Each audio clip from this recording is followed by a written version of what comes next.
أعوذ بالله من الشيطان الرجيم. بسم الله الرحمن الرحيم. الرحمن علم القرآن خلق الإنسان علمه البيان.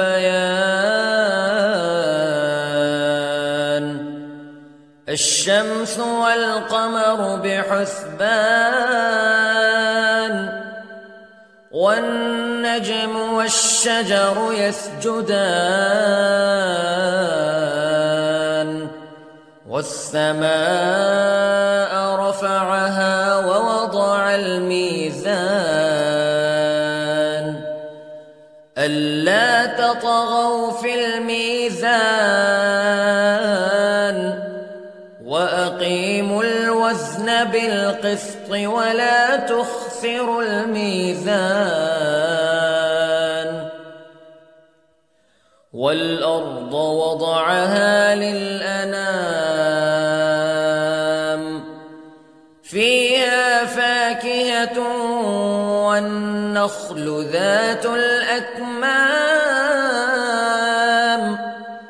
والحب ذو العصف والريحان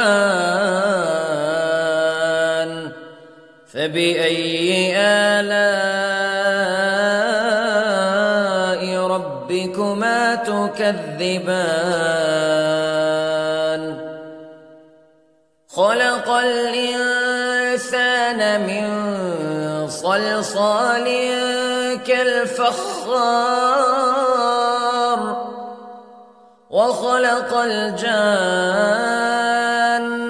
من مارج من نار فبأي آلاء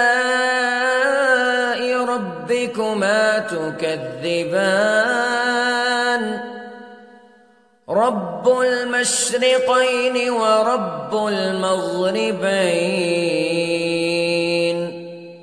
فبأي آلاء ربكما تكذبان.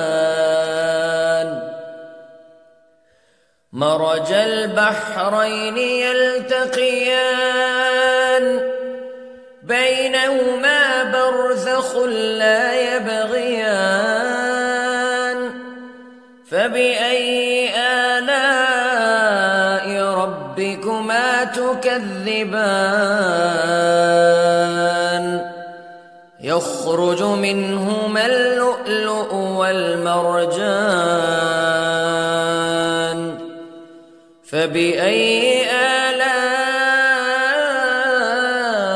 ربكما تكذبان. وله الجوار المنشآت في البحر كالأعلام فبأي آلاء ربكما تكذبان. كل من عليها فان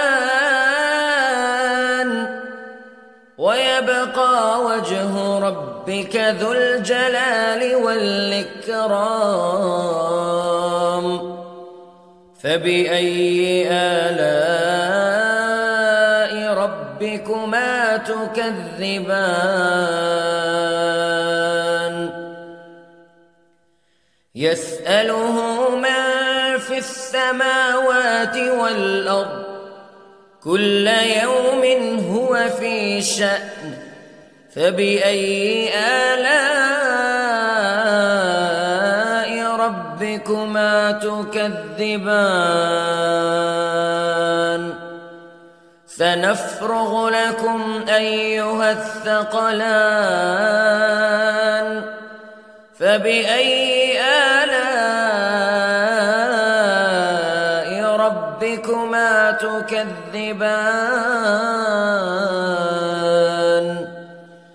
يا معشر الجن والإنس استطعتم أن تنفذوا من أقطار السماوات والأرض فانفذوا لا تنفذون إلا بسلطان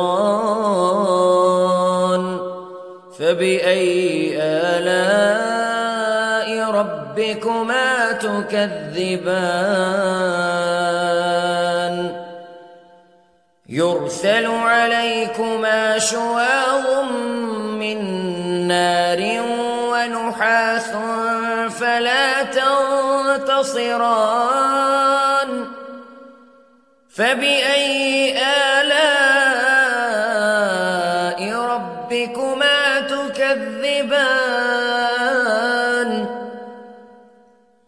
فإذا انشقت السماء فكانت وردة كالدهان فبأي آلاء ربكما تكذبان فيومئذ لا يسأل عن ذنبه إنس ولا جان فبأي آلاء ربكما تكذبان يعرف المجرمون بسيماهم فيؤخذ بالنواصي والأقدام فبأي آلاء ربكما تكذبان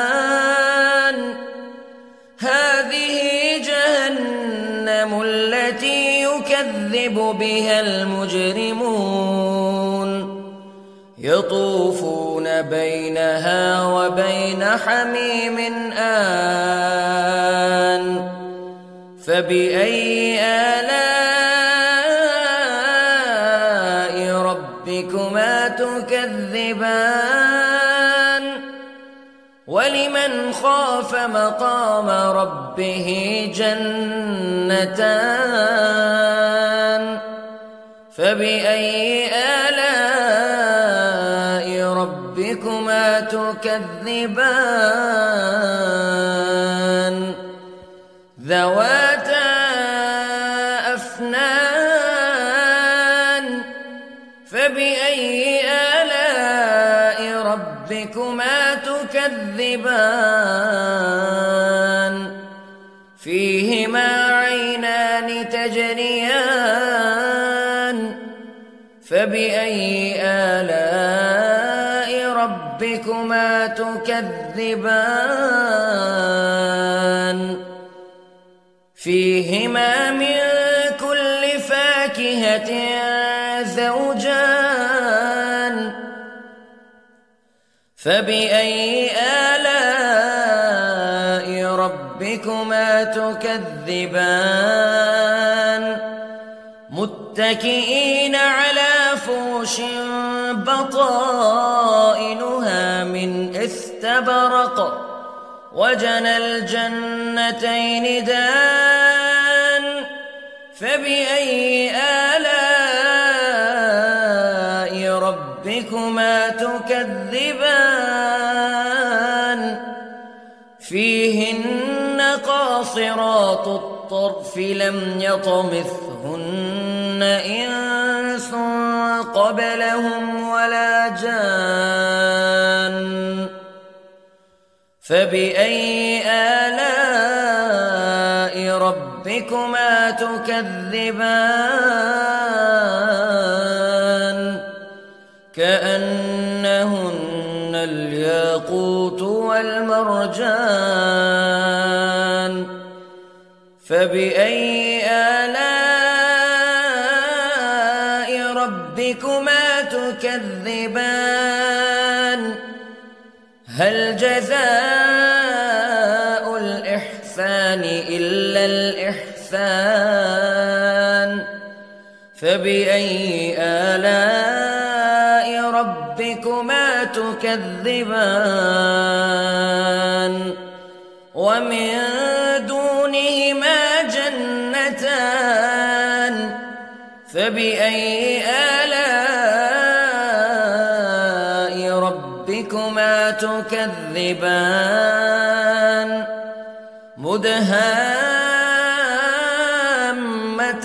مدهامتان فبأي آلاء ربكما تكذبان فيهما عينان نضاختان فبأي آلاء ربكما تكذبان فيهما فاكهة ونخل ورمان فبأي آلاء ربكما تكذبان فيهن خيرات حسان فبأي آلاء ربكما تكذبان حور مقصورات في الخيام فبأي آلاء ربكما تكذبان لم يطمثهن إنس قبلهم ولا جان فبأي آلاء ربكما تكذبان متكئين على رفرف خضر وعبقري حسان فبأي آلاء ربكما تكذبان تبارك اسم ربك ذي الجلال والإكرام